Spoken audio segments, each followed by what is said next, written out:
world, I'm here today to talk about the Anthropic Principle. So, there are two main types of the Anthropic Principles. The Anthropic Principle really is one idea, but there are kind of variations on it. Sort of like how atoms have isotopes, kind of. And there's no one, like, normal isotope of an atom, or, like, normal version of the Anthropic Principle. Well, there's the basic Anthropic Principle, but there are kind of, like, expansions on it and stuff. Okay, but I'll cut to the chase. So, weak Anthropic Principle. The weak Anthropic Principle basically states that our corner of the universe, yes, our corner, people are involved, is inherently special because we're there, and we, being humans, need unique conditions for life. Well, for us to exist, more accurately. So, for life to exist, a lot of stuff needs to line up. There needs to be water on the planet, usually, for most forms of life. The planet needs to be a comfortable temperature, and speaking of being a comfortable temperature, it really can't be a comfortable temperature if it's too far or too near to its parent star. And, in our case, the Earth is neither too near nor too far from its parent star, the Sun. And that is a good thing because the planet has a hospitable temperature and life can form. And the Earth is in what astronomers call the Goldilocks zone. So if you may recall the story Goldilocks and the Three Bears, quick summary for those of you who forgot or somehow never read it. Kid decides it's a good idea to break into a house belonging to three bears.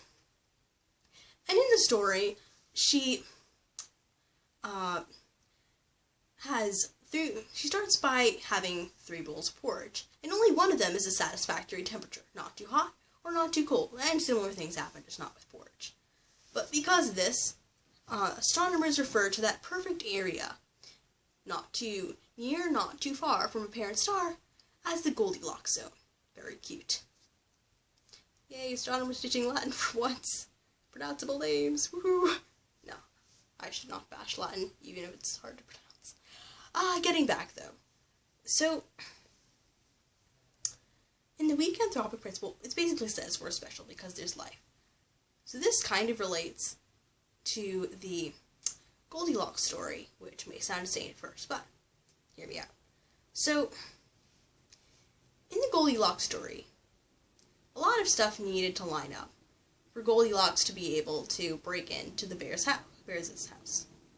So, first of all, the bears weren't home, which was kind of convenient, because it would have been a wee bit of a problem if she'd been breaking in, and the bears were just like, there.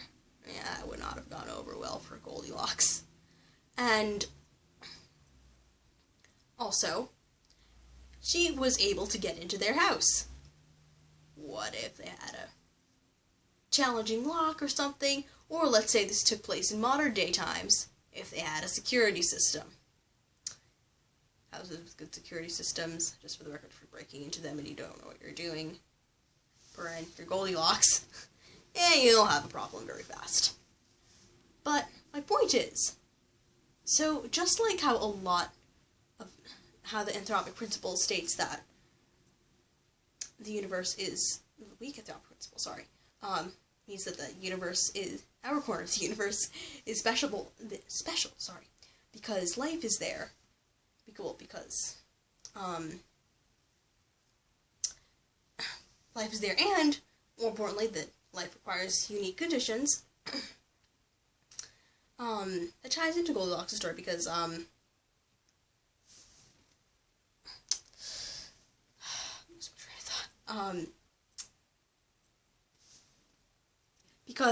lot of things need to line up for Goldilocks to be able to break into that house, and that kind of made it special.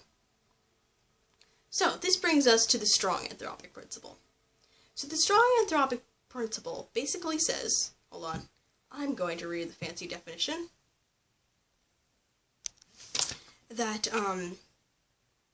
the universe and its fundamental constants must exist at some point in the universe's history in such a way that allows the creation of observers.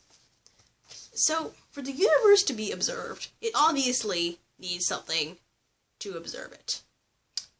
Example, humans,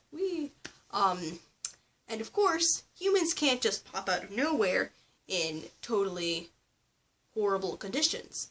Humans need specific conditions to exist. So basically, what the strong anthropic principle is saying is that for the universe to be observed, certain things need to exist.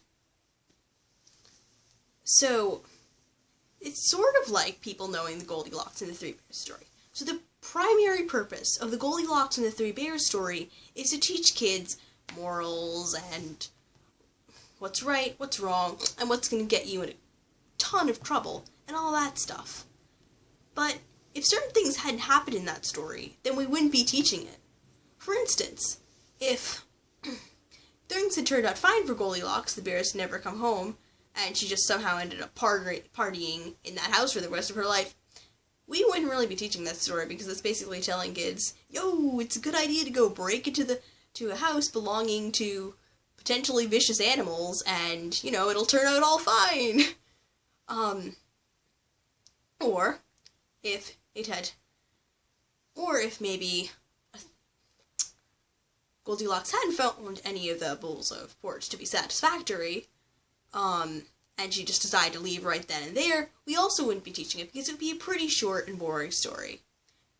Goldilocks went to the bears' house, tasted 3 bowls of porridge, didn't like any of them, left.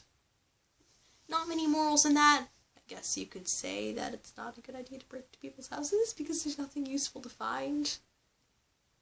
Not much of a moral. But, so, point is, you probably wouldn't be teaching that.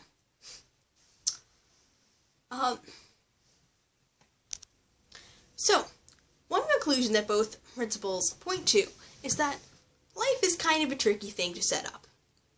And very, very improbable. So, some people wonder, how it exists. Not really how it exists, but, I have not explained this well, but, people kind of, contemplate the word? I don't know.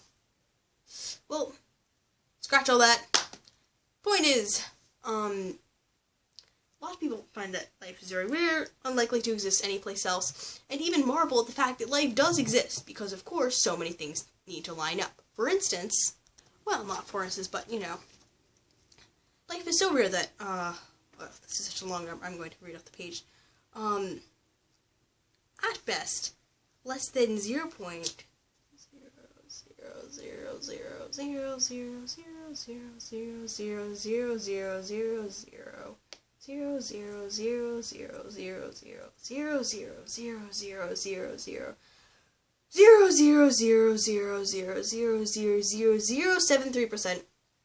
0.0000000000000000000000000000000000000000000000000000000000000000000000000000000000000000000000000000000000000000000000000000000000000000000000000000000000000000000000000000000000000000000000000000000000000000000000000000000000000000000000000000000000000000000000000000000000000000000000000000000000000000000000000000000000000000000000000000000000000000000000000000000000000000000000000000000000000000000000000000000000000000000000000000000000000000000000000000000000000000000000000000000000000000000000000000000000000000000000000000000000000000000 are habitable for life.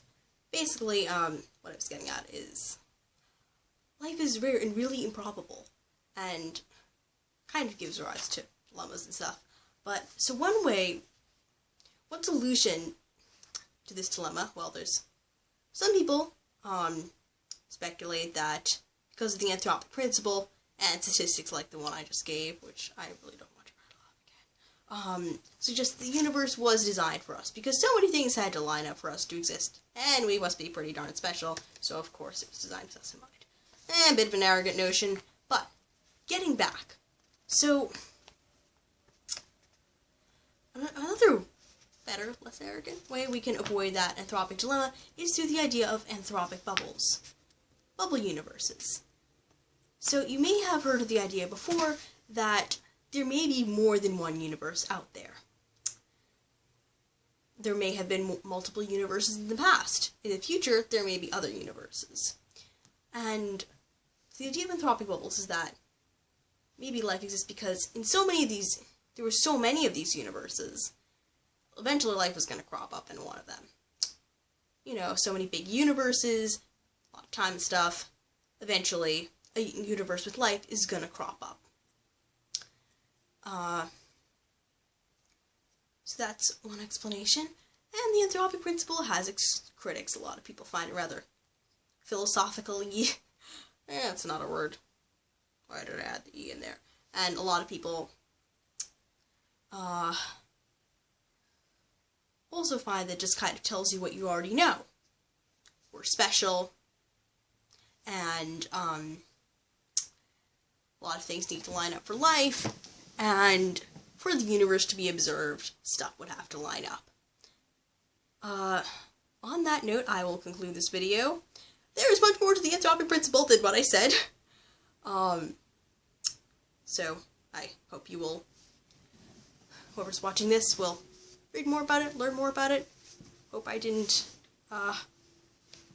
give you a very bad impression of this very interesting idea. And thank you very much for your time. Bye!